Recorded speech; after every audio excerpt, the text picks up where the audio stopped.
Video के नीचे subscribe के बटन पर क्लिक करें, बेल के आइकॉन पर क्लिक कीजिए ताकि हर नई वीडियो की नोटिफिकेशन आपको मिल जाए। इस्लाम के गमखार है उलमाए देवबंद, आका के वफादार है उलमा। दीन के उलूम हैं क्या क्या जिन उलूम को इस मदरसों में पढ़ाया जाता है। दीन के उलूम कुछ तो वो उलूम हैं जो असली उलूम नहीं हैं, जिनका मकसद है असली इस्लामी इल्म तक पहुंचाने का जरिया।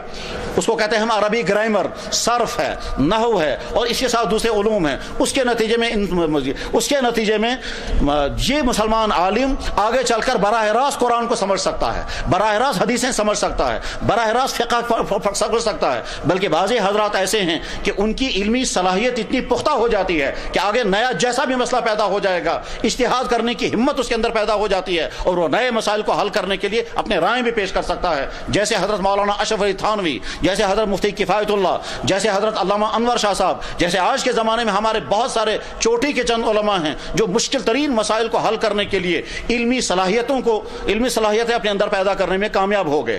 तो इस्लामी उलूम, एक इस्लामी इल्म है इल्म कुरान और उसकी तशरीहात, उसको कहते हैं तफसीर।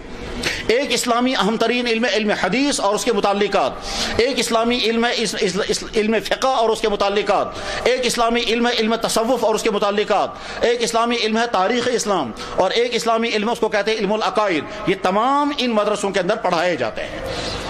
इब्तिदा में इतनी ग्रामर की सलाहियत पैदा की जाती है कि ये तालिब इल्म कुरान करीम को बगैर ज़ेर ज़बर के अगर होगा तो उसको पढ़ सकता है, उसको समझ सकता है। दीन की जितनी किताबें होंगी उनको बगैर किसी तकल्लुफ़ के वो पढ़ सकता है, वो समझ सकता है, उसकी तशरीह कर सकता है। इतनी सलाहियत जो ही पैदा हो जाती है तो उसके बाद फिर वो असल इस्लामी उलूम पढ़ाए जाते हैं। बिल्कुल इसकी मिसाल ऐसे समझें जैसे एक तालिब इल्म को पहले अंग्रेज़ी ज़ुबान इतनी पढ़ाएंगे कि आगे चल करके वो मेडिकल की किताबें पढ़ सके, इतनी अंग्रेज़ी ज़ुबान सिखाएंगे ताकि आगे चल करके वो लॉ की किताबें पढ़ सके और समझ सके। इतनी अंग्रेजी जुबान उसको पढ़ाएंगे कि आगे चल करके वो साइंस के मुख्तलिफ उलूम, चाहे वो केमिस्ट्री हो, चाहे वो फिजिक्स हो, चाहे वो बॉटनी या ज़ूलॉजी हो या बायोलॉजी हो या कोई बायोकेमिस्ट्री हो, जो भी साइंसी उलूम होंगे, पहले इतनी अंग्रेजी जुबान उसको सिखाएंगे ताकि उन उलूम को वो आगे चल करके पढ़ सके। बस ठीक इसी तरह से इस्लामी मदरसों में पहले ही अरबी लैंग्वेज इतनी पढ़ाई जाती है कि आगे चल करके वो इल्म तफसीर, इल्म हदीस, इल्म फ़िक़्ह, इल्म सीरत, इल्म कलाम, इल्म तारीख, इल्म उसूल तफसीर, ये तमाम जो इस्लामी उलूम हैं उन इस्लामी उलूम को पढ़ने, समझने और उनकी तशरीह करने की सलाहियत पैदा हो जाए।